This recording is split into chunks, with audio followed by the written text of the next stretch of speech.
Helios 522, vous me recevez? Le cas est rarissime. Un avion de ligne intercepté en plein vol à haute altitude par 2 chasseurs.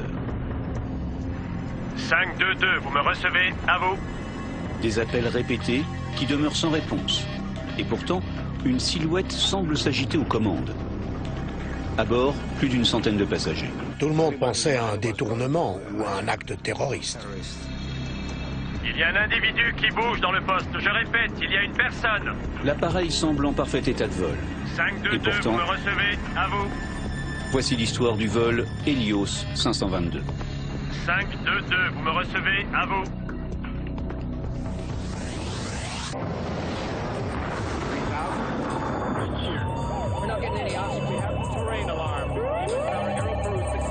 We are in an emergency.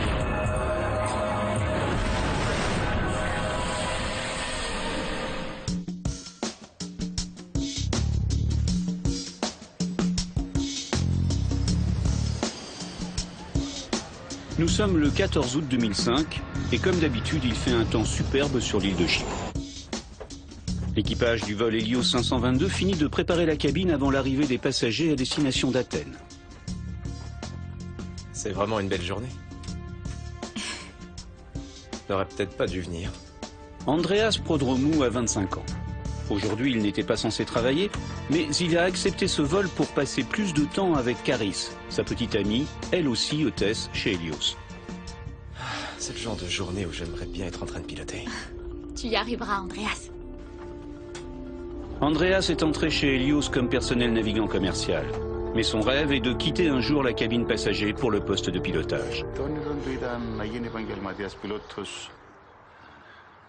Son rêve, c'était de devenir pilote professionnel. Personnellement, je voulais qu'il reste dans l'entreprise familiale. Mais nous en avons souvent discuté. Nous avons de la visite. Reste tranquillement à l'arrière. Sois tranquille. On se retrouve à Athènes. À tout à l'heure. Briefing avant départ. Dans le cockpit, les 2 pilotes déroulent les checklists avant la mise en route de l'appareil. Forte luminosité aujourd'hui. Le commandant de bord est un Allemand de l'Est, Hans Merten. Helios l'a embauché en renfort uniquement pour la période estivale.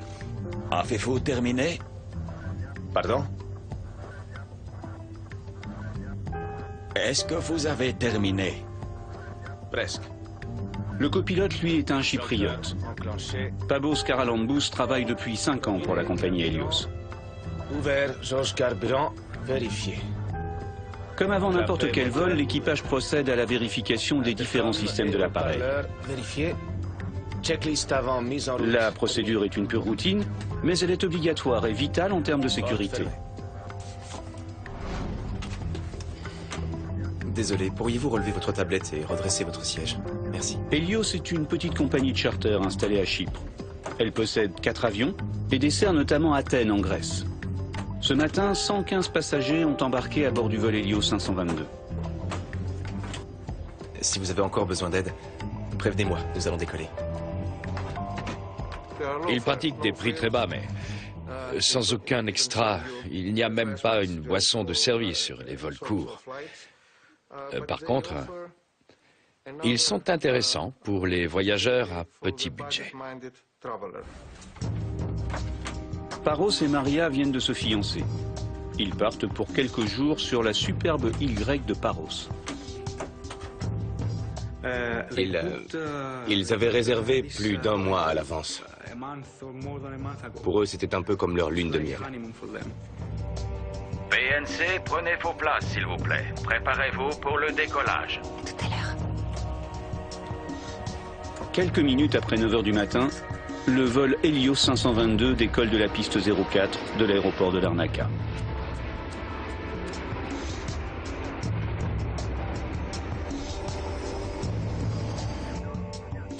Nicosie Contrôle de Helios 522. On demande le niveau. 340. Helios 522, vous êtes autorisé à monter au 340. Passez une bonne journée. En route pour le 340.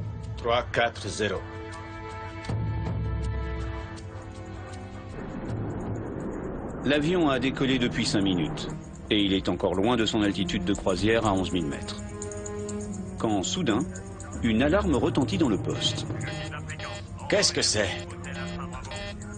L'alarme de configuration décollage? Les deux hommes sont incrédules. En théorie, cette alarme ne peut se déclencher qu'au sol pour leur indiquer que leur avion n'est pas prêt au décollage. Or, ils sont déjà en vol depuis plusieurs minutes. C'est incompréhensible. Le commandant décide d'appeler par radio le centre opérationnel de la compagnie à Larnaca pour leur soumettre le problème.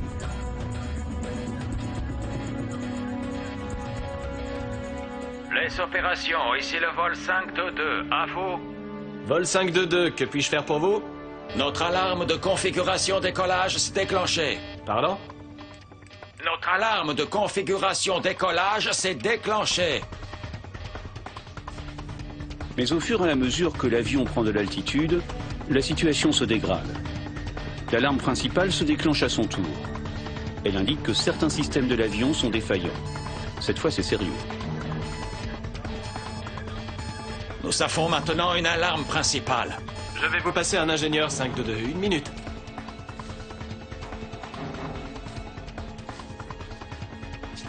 J'ai du mal à le comprendre, il a un accent très fort. Vol 522, que puis-je faire pour vous? Les voyants du ventilateur de refroidissement sont éteints. Pardon, vous pouvez répéter? En cabine, bizarrement, certains passagers commencent à avoir mal aux oreilles. Quand, soudain...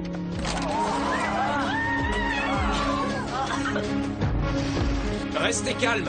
S'il vous plaît, restez assis. Mettez les masques à oxygène en recouvrant bien votre bouche et votre nez, s'il vous plaît.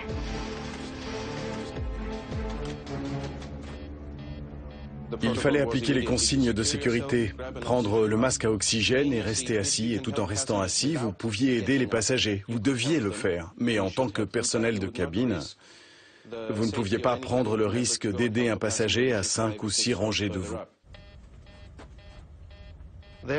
La procédure, c'est de mettre le masque et d'attendre que l'avion se stabilise ou commence sa descente. En cabine, personne ne connaît l'origine du problème et tout le monde attend une annonce du commandant. Mais dans le poste, les deux pilotes ignorent que les masques à oxygène sont descendus dans la cabine. Et les deux hommes cherchent toujours à comprendre le sens des deux alarmes qui se sont activées. Mes deux voyants de refroidissement des équipements ne fonctionnent pas. C'est normal. Pouvez-vous, s'il vous plaît, confirmer votre problème? Même l'ingénieur au sol a bien du mal à comprendre ce qui se passe à bord du vol Helios 522. Ils ne sont pas hors service. Pouvez-vous confirmer que le panneau de pressurisation est réglé sur automatique? Où sont les disjoncteurs du système de refroidissement? Derrière le siège du commandant. Pouvez-vous les voir? Qu'est-ce qui se passe? Problème avec l'installation électrique du vol 522. J'avais quelque chose à prendre aux opérations, donc j'ai entendu ce qui se passait. Je me suis dit, oh non, encore un problème. Et je suis parti. Bonne chance. Quel est le problème du vol 522? Pour l'instant, l'avion poursuit sa montée, les passagers, sans nouvelles du cockpit, essaient de maîtriser leur angoisse. Helios 522, est-ce que vous pouvez voir les disjoncteurs? À cet instant, l'ingénieur au sol perd le contact radio avec l'avion. Helios 522, m'entendez-vous? Le vol 522 a décollé depuis presque une demi-heure et vole maintenant à son altitude de croisière en direction d'Athènes. Vu de l'extérieur, tout a l'air parfaitement normal. L'avion survole la mer Méditerranée et se rapproche des côtes grecques. Mais à bord du Boeing 737, que se passe-t-il derrière la porte du poste? Pourquoi la radio du bord reste-t-elle désespérément muette? Le temps s'écoule inexorablement et l'inquiétude monte. À l'approche d'Athènes, l'avion s'est mis automatiquement sur un circuit d'attente. Le vol Larnaca-Athènes dure environ 1h30 et l'appareil vole maintenant depuis plus de 2 heures. On a appris qu'un avion survolait le territoire grec sans aucun contact radio. On a tous aussitôt pensé à un détournement ou à un acte terroriste. Plus de 3 millions de personnes vivent à Athènes. Un attentat du type du 11 septembre pourrait faire des milliers de morts.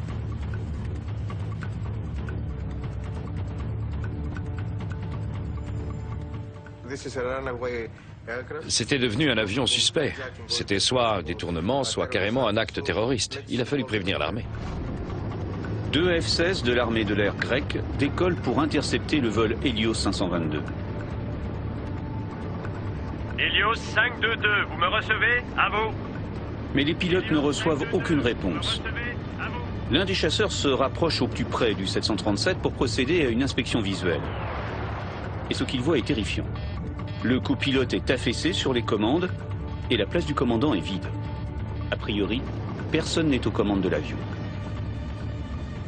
Athènes Control, il y a un individu dans le poste de pilotage d'Hélios 522. Il a l'air non réactif. Athènes Control, on vérifie la cabine. Les passagers sont tous sur leur siège, mais aucun ne réagit à la présence insolite du chasseur.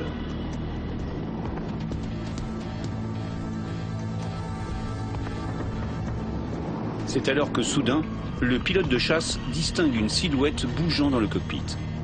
Athènes Control, il y a un individu qui se déplace dans le poste de pilotage de l'Hélios 522. Je répète, il y a un individu dans le poste de pilotage. Hélios 522, est-ce que vous me recevez? Hélios 522, à vous. Vol Hélios 522, ici le contrôle radar d'Athènes. Les 2 F-16 continuent à escorter le vol 522, mais toujours sans aucun contact radio. L'un des deux était en position de tir derrière le 737. L'autre se maintenait au niveau du cockpit et il essayait de communiquer visuellement avec la personne qui était là. Quand soudain, le 737 vire à gauche et entame une descente rapide. Athènes Control, Hélios 522 a viré brutalement. Je le suis en descente. Parti de 10 000 mètres, l'avion perd maintenant de plus en plus d'altitude et le sol se rapproche dangereusement. Il n'y avait aucune défaillance structurelle. Il n'y avait pas de feu. Il n'y avait aucun problème. Aucun problème évident, du moins vu de l'extérieur. Hélios 522, à vous, vous me recevez? Hélios 522, est-ce que vous me recevez? À vous.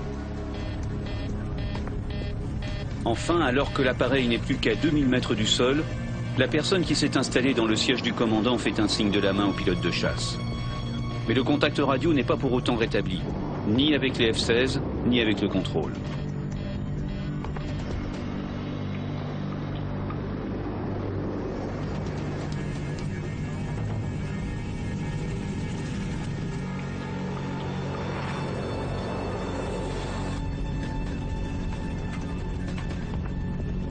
Quelques minutes après midi, le vol Hélios 522, 3 heures après son décollage de Larnaca, percute le sol dans une région inhabitée. Athènes Control, Hélios 522 est à terre. Je répète, Hélios 522 est à terre sur la colline Grammatico. À vous.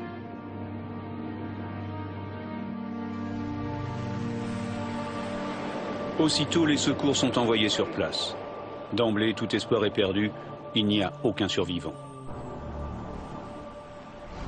Au centre des opérations de la compagnie, Lazaros Temedzian est sous le choc en apprenant la nouvelle. C'est la scène la plus chaotique que j'ai jamais vécue. Quand je suis revenu, le contrôleur des opérations a dit qu'il avait perdu l'avion. Et il avait les larmes aux yeux.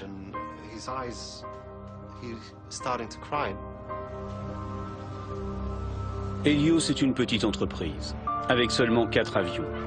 Le personnel navigant est une famille qui travaille ensemble depuis des années. Paul Simeonides était steward chez Hélios, tout comme Victoria, sa fiancée.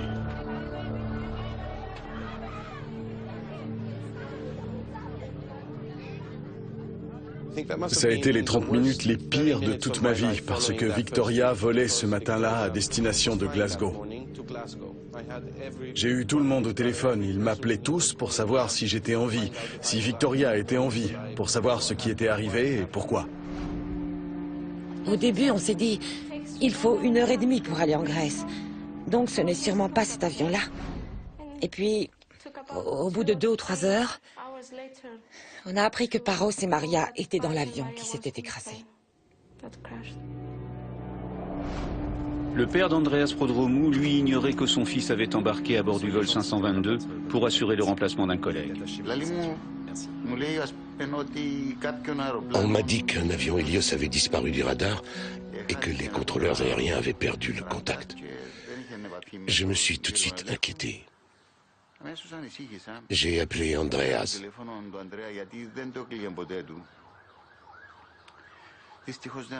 Il gardait toujours son téléphone ouvert, mais il n'a pas répondu. Alors j'ai senti le sol se dérober sous mes pieds. C'est l'accident le plus grave de toute l'histoire aéronautique de la Grèce.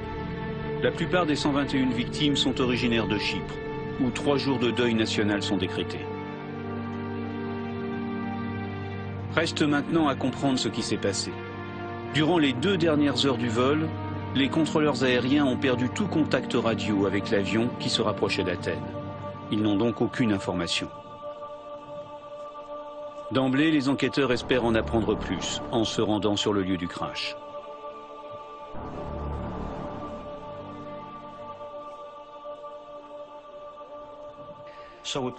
Alors on a monté la colline et on était là, vous voyez, devant quelque chose de totalement indescriptible.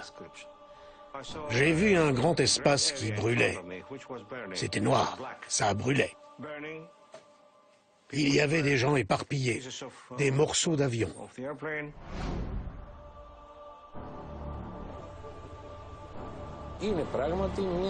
C'était vraiment une image de cauchemar. J'espère que je ne vivrai plus jamais ça. C'était terrible, juste terrible. À ce stade, aucune piste n'est exclue par l'enquête. Et tous les indices récupérés sont envoyés au laboratoire pour analyse. À commencer par l'une des boîtes noires de l'avion, l'enregistreur sonore. Malheureusement, il ne reste plus que l'enveloppe métallique de la boîte. Le plus précieux est disparu.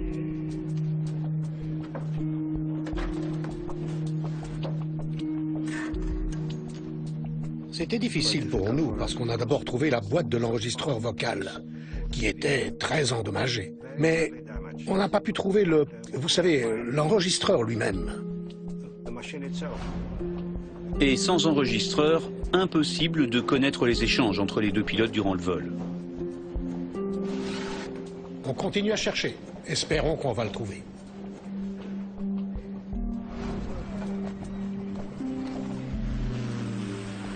Les corps des victimes sont également transférés au service de médecine légale à Athènes. Mais les résultats des autopsies contribuent plus à épaissir le mystère qu'à l'éclaircir. Ils prouvent que tout le monde était vivant au moment de l'impact. Certains disaient qu'ils étaient tous morts en vol. Mais en fait, ce n'est ni une substance toxique dans l'avion, ni une explosion qui a causé leur mort. Ces gens sont morts au moment du crash.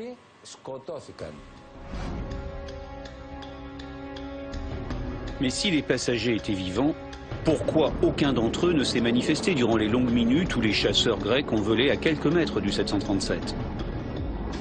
Et qui était la silhouette entreaperçue aux commandes de l'avion au-dessus d'Athènes? En fait, les enquêteurs vont trouver une réponse à cette dernière question à travers les prélèvements réalisés sur les corps. Au moment du crash, l'homme aux commandes était Andreas Prodromou, le jeune steward. Mais la réponse soulève une nouvelle question. Était-il en train d'essayer de sauver l'avion ou au contraire, a-t-il délibérément percuté le sol?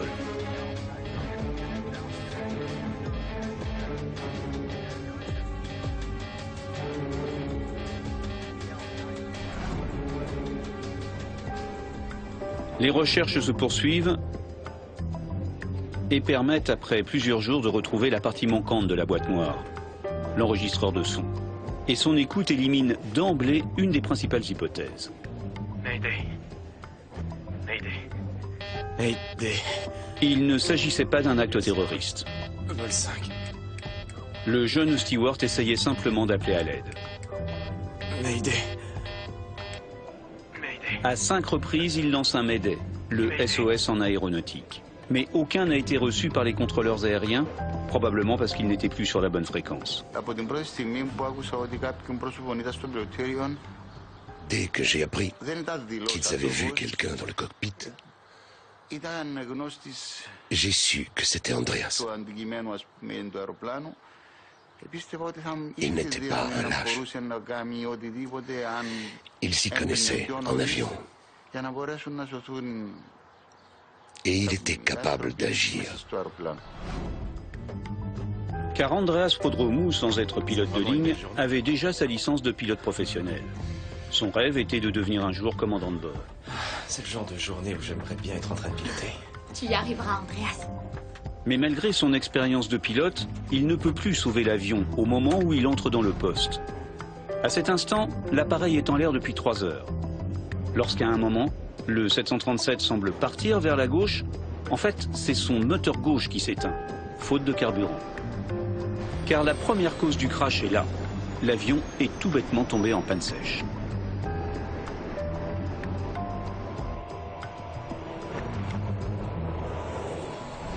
L'enregistreur de paramètres et l'enregistreur vocal nous ont fourni la preuve absolue que l'avion avait manqué de carburant et que c'était la cause du crash. Le vol Larnaca-Athènes dure normalement 80 minutes. L'équipage avait embarqué suffisamment de carburant pour tenir le double, environ 3 heures.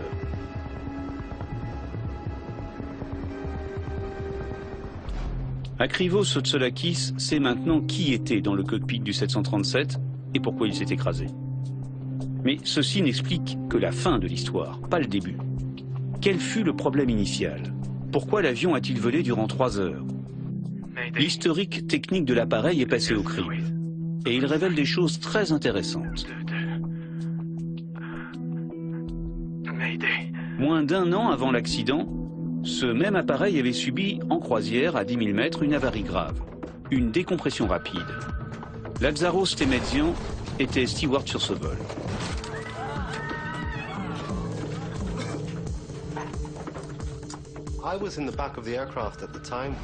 J'étais à l'arrière de l'avion quand j'ai entendu un grand bruit métallique et les masques à oxygène sont tombés.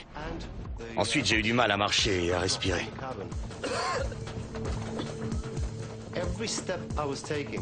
Chacun de mes pas était très lourd. En fait, je commençais à manquer d'air. Les pilotes avaient immédiatement engagé une descente d'urgence, jusqu'à 3000 mètres, où l'air suffisamment riche en oxygène est respirable. Une fois stabilisé à basse altitude, le steward avait observé la porte arrière de l'avion, et ceux qui l'avaient vu l'avaient terrifié. J'avais remarqué que la porte de service arrière n'était plus complètement verrouillée. Les charnières du haut et du bas s'étaient un peu déplacées. Je pouvais même passer ma main au travers. L'appareil avait procédé à un atterrissage d'urgence et l'incident n'avait fait aucun blessé. Évidemment, la porte avait été réparée, mais cette défaillance était loin d'être un cas isolé. On notait régulièrement les pannes dans le journal de bord, mais rien n'était jamais fait pour y remédier. Ça durait des mois avant qu'un ingénieur règle le moindre problème. D'autres problèmes, eux, étaient beaucoup plus récents. Un mécanicien au sol de la compagnie raconte aux enquêteurs que le jour même du vol, le 737 connaissait un autre problème avec sa porte arrière. Lorsque nous avons vérifié le journal de bord, nous avons constaté qu'il y avait quelques travaux de maintenance à faire. L'appareil était revenu à Chypre à minuit la veille du drame. Or, durant ce vol, l'équipage avait signalé des bruits forts et de la formation de glace au niveau de la porte arrière. L'avion devant repartir le lendemain matin, les techniciens avaient juste la nuit pour tenter de régler le problème. Ils suspectaient une défaillance d'étanchéité et procédèrent à un test de pressurisation.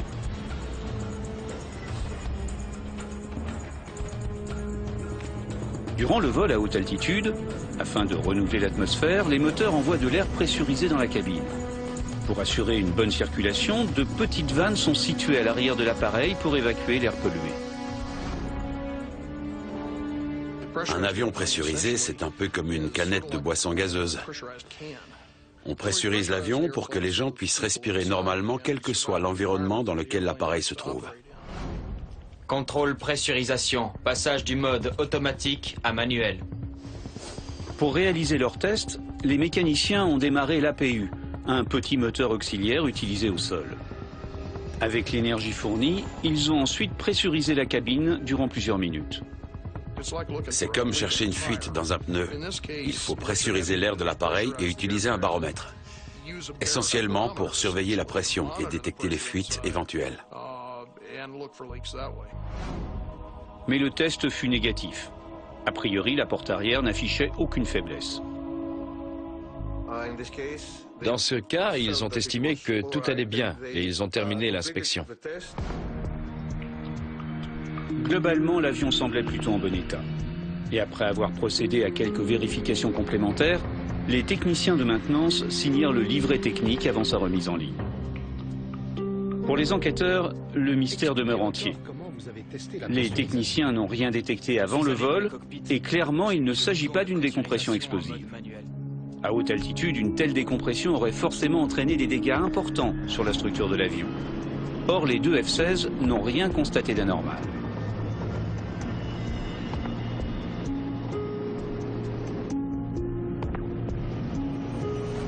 La question devient obsédante. Que s'est-il passé à bord du vol 522 pour expliquer l'inconscience des passagers et des pilotes? Et pourquoi et comment un seul agent de bord a-t-il été épargné par cette mystérieuse épidémie? La réponse est pourtant sous le nez des enquêteurs, à travers la position d'un simple interrupteur. Racontez-moi ce qui s'est passé le jour du vol. Les enquêteurs s'intéressent à la discussion survenue par radio peu après le décollage entre l'équipage du vol 522 et l'ingénieur au centre des opérations. Cette discussion portait sur le déclenchement d'une alarme en passant les 12 000 pieds. 522, à vous. Vol 522, que puis-je faire pour vous? Notre alarme de configuration décollage s'est déclenchée. Pardon? Notre alarme de configuration décollage s'est déclenchée. Premier constat, cette alarme en théorie ne se déclenche qu'au sol et indique un problème sur les volets ou le train d'atterrissage. Or, l'avion était en vol et l'inspection de l'épave ne révèle aucune défaillance structurelle. Alors pourquoi a-t-elle sonné? Le responsable des investigations, Akrivos Otsolakis, se concentre sur un petit morceau du panneau de contrôle retrouvé dans les débris.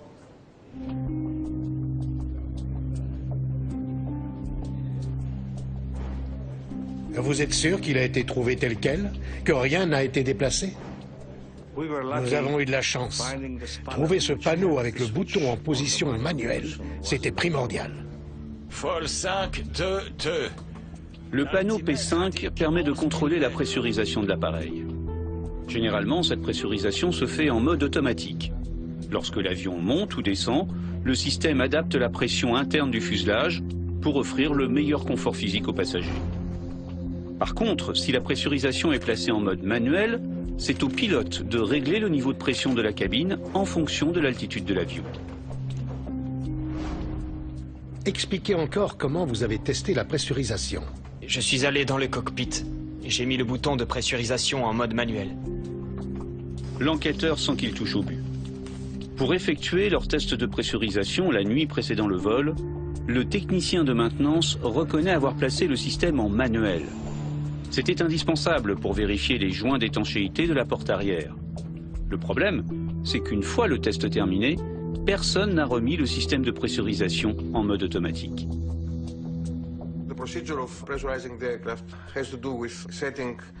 La procédure de pressurisation de l'avion a un lien avec le réglage en mode automatique ou manuel. Ils auraient dû remettre le bouton en position automatique.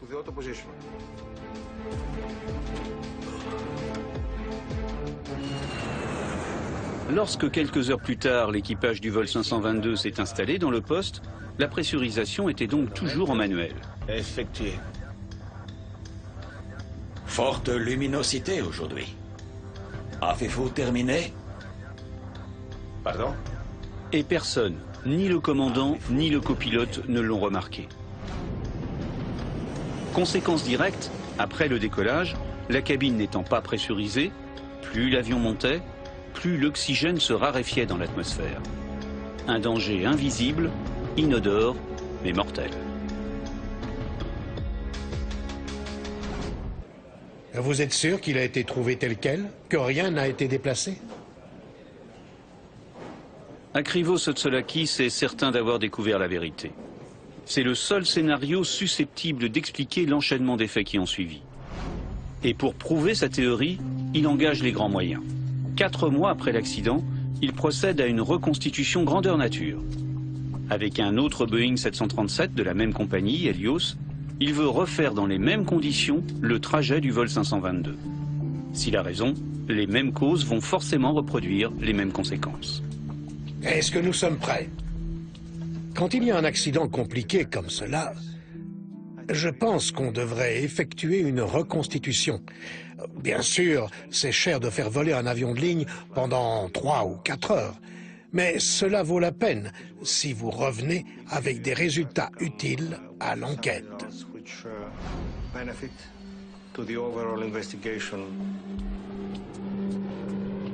Assurez-vous que le P5 est réglé sur manuel.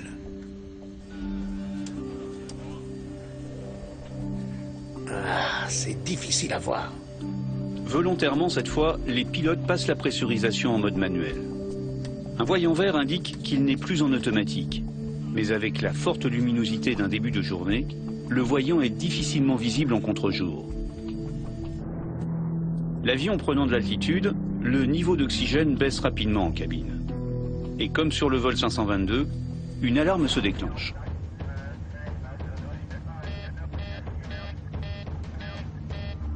Qu'est-ce que c'est? L'alarme de configuration décollage? Quand l'alarme a retenti, elle a été très mal interprétée. La plupart des équipages n'ont jamais entendu une alarme de non-pressurisation, parce que c'est extrêmement rare. Cette alarme s'est donc déclenchée car la pression en cabine était trop basse. Mais Akrivos Sotzolakis découvre en plus que cette alarme sonore est rigoureusement identique à celle de la configuration décollage. Notre alarme de configuration décollage s'est déclenchée. L'équipage a donc mal interprété la première alarme. Cela dit, ils ont eu une seconde chance d'identifier le véritable problème. En passant les 5000 mètres d'altitude, une deuxième alarme s'est déclenchée et est restée allumée pendant près d'1 minute. Nous avons maintenant une alarme principale. Mais une fois de plus, l'équipage a mal interprété l'origine de cette deuxième alarme. Celle-ci peut indiquer la surchauffe de certains systèmes de l'avion, mais également le fait que les masques à oxygène sont tombés dans la cabine passager, ce qui était le cas.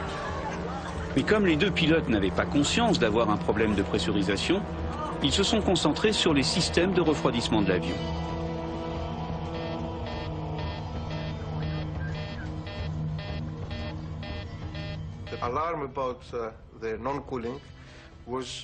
L'alarme de non-refroidissement était un effet secondaire du manque de pressurisation. En fait, il n'y avait pas d'élévation de température dans les circuits électroniques. Mais les capteurs de température et de pression ont juste signalé qu'il y avait un problème.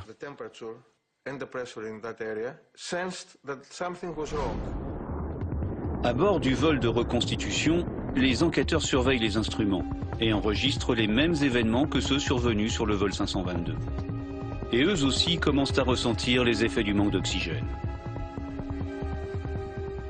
Vous commenceriez par avoir les oreilles bouchées et par ressentir une pression au niveau des sinus. En prenant de l'altitude, vous commenceriez à vous sentir un peu ivre, comme si vous aviez bu quelques verres d'alcool. Les premiers effets de l'hypoxie, le manque d'oxygène, pourraient également expliquer certaines réactions étranges de l'équipage. Par exemple, lorsque la maintenance au sol pose une question sur la pressurisation, pouvez-vous confirmer que le panneau de pressurisation est réglé sur automatique? Le commandant ignore la question et répond par une autre question. Où sont les disjoncteurs du système de refroidissement? Au début, on ne remarque rien. C'est étonnant comme c'est subtil. On a la tête qui tourne, on commence à manquer de cohérence. D'une certaine manière, ça vous piège dans la situation. Vous ne pouvez plus réagir. Vous finissez par perdre connaissance.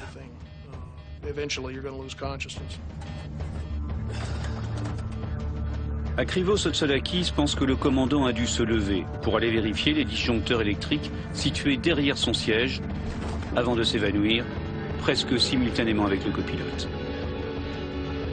Il faut savoir que dans le poste, contrairement à la cabine, les masques à oxygène ne se déploient pas automatiquement. Helios 522. M'entendez-vous? À partir de cet instant, il n'y a plus de pilote dans l'avion. Évidemment, de l'autre côté de la porte verrouillée du cockpit, personne ne se doute de rien. Les passagers ne savent pas non plus que leur réserve personnelle d'oxygène est très limitée. Le masque de chaque passager est alimenté par un générateur chimique, situé au-dessus de son siège.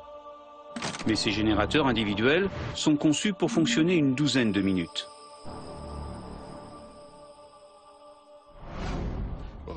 Le problème des masques à oxygène, c'est qu'ils sont efficaces à haute altitude, mais sur une courte durée. Le temps que les pilotes redescendent l'avion à une altitude respirable. Dans presque tous les cas de dépressurisation, ils sont efficaces. Tous ceux qui ont mis leur masque sont restés conscients un petit quart d'heure. Ensuite, une fois leur réserve d'oxygène épuisée, ils se sont évanouis à leur tour. À 34 000 pieds, on parle d'un état de conscience utile de 30 à 60 secondes. La plupart des gens atteints d'hypoxie vont juste s'endormir.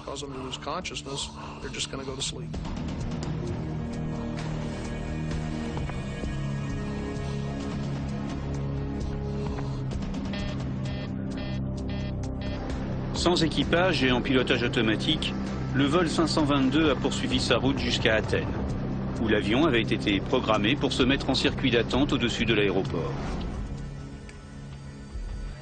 La reconstitution va se dérouler exactement de la même manière. Seule différence, Akrivos Sotsodakis demande à l'équipage de repasser la pressurisation en mode automatique avant de poursuivre la montée vers le niveau de croisière à plus de 10 000 mètres. Puis, à l'approche d'Athènes, Akrivos Sotsodakis a obtenu de l'armée de l'air l'envoi d'un F-16. Il veut confirmer qu'Andreas Prodromou était bien l'homme vu aux commandes du vol 522.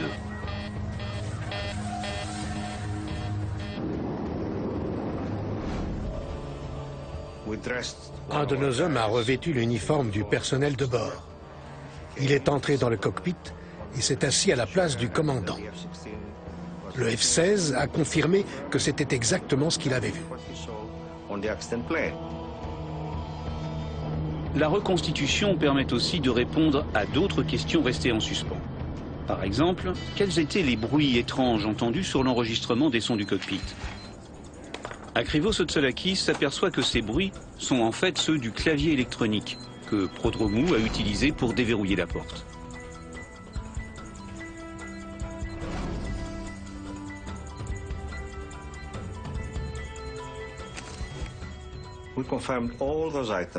Le vol de reconstitution nous a permis de confirmer tous ces points.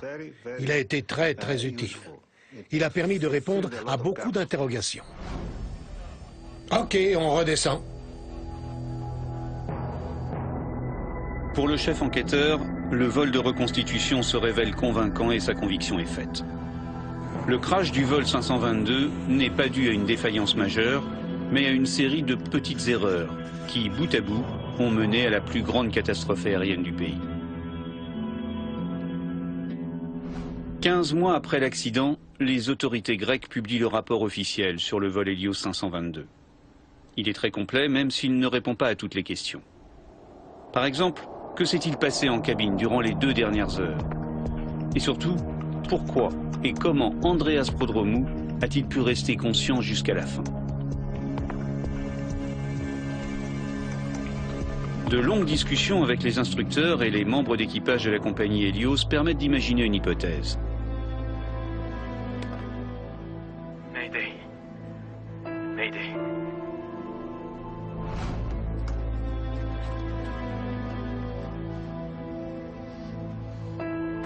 S'il vous plaît, mettez vos masques.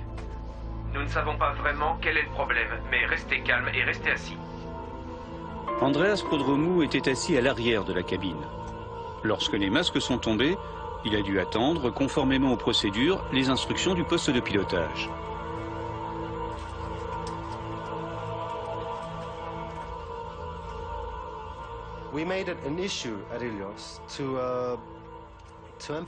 Chez Helios, nous avions suggéré que le personnel de bord ne devait pas être dépendant des procédures pour être capable de réagir intelligemment à une situation d'urgence.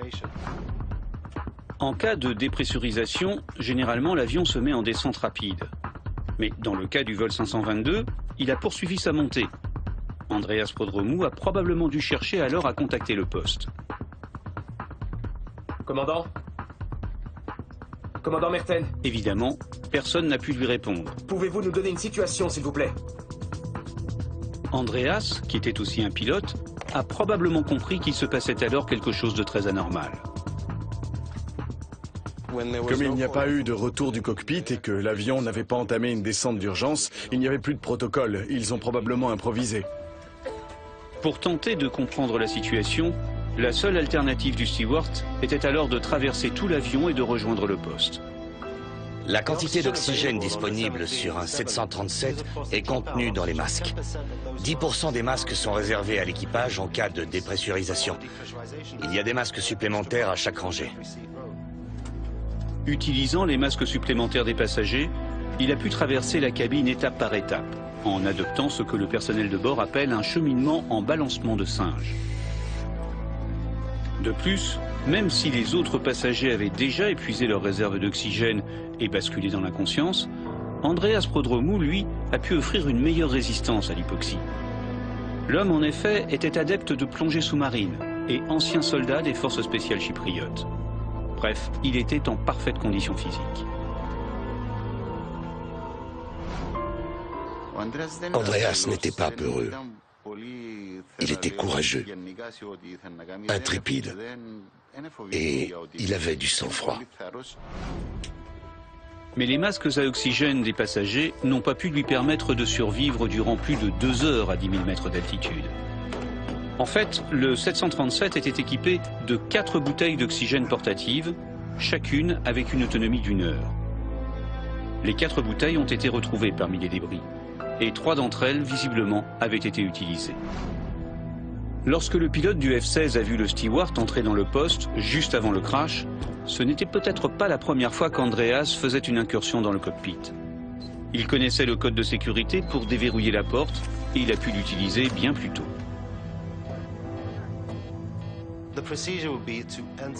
La procédure exige qu'on frappe à la porte du poste de pilotage. Et si personne ne répond, alors on fait le code et on entre.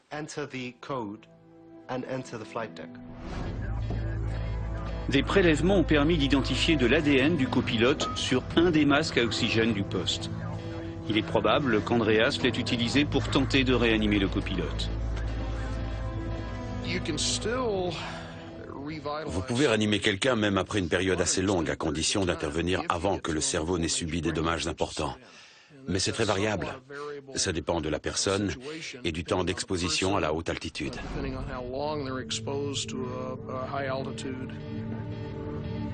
Mais s'il a réussi à entrer dans le poste plus tôt, pourquoi en est-il ressorti? La question est condamnée à rester sans réponse. Il a sûrement été un peu désorienté, un peu confus. Il a dû réagir beaucoup plus lentement que d'habitude. Quel était son état d'esprit? Quel était son état physique? Nous pensons qu'il avait conscience du problème, mais est-ce la vérité? C'est une vraie question. Une chose est sûre, au bout de 3 heures de vol, tous ceux qui n'avaient pas une bouteille d'oxygène étaient inconscients. En arrivant au-dessus d'Athènes, le vol 522 était un avion fantôme.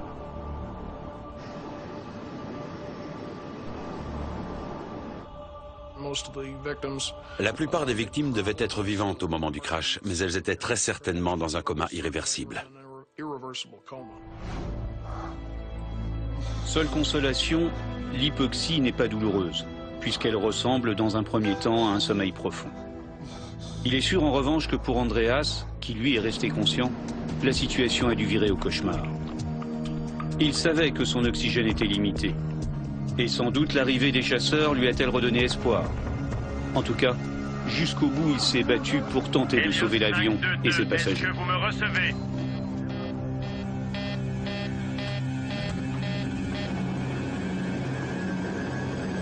Quand il revient dans le poste de pilotage, Andreas essaie de lancer des messages de détresse. Mais personne ne l'entend. Probablement parce que la radio est restée branchée sur la fréquence de Chypre, à 1000 km de là. Luttant contre le manque d'oxygène et se retrouvant aux commandes d'un avion bien plus complexe et plus gros que ceux qu'il avait déjà pilotés, le jeune homme était alors dans une situation impossible. Et quand bien même aurait-il réussi à cet instant à reprendre le contrôle de l'appareil et à suivre les chasseurs pour tenter un atterrissage, il ne lui restait plus suffisamment de carburant.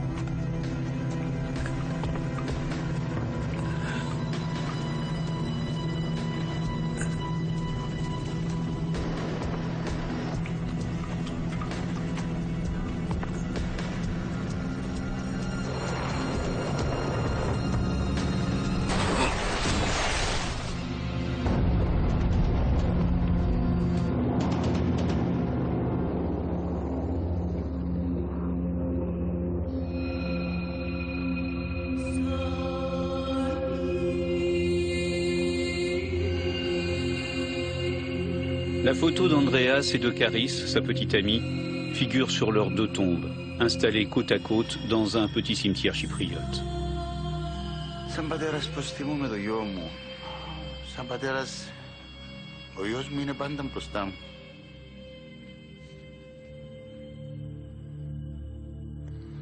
Mon fils est toujours près de moi, où que j'aille. Il ne me quitte pas. Il a laissé un vide immense qui ne sera jamais comblé.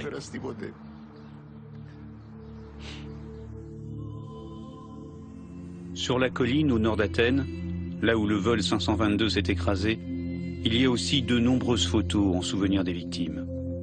Sur ce terrain rocailleux, sous le soleil méditerranéen, elles sont le témoignage silencieux d'une des tragédies les plus étranges de toute l'histoire de l'aviation.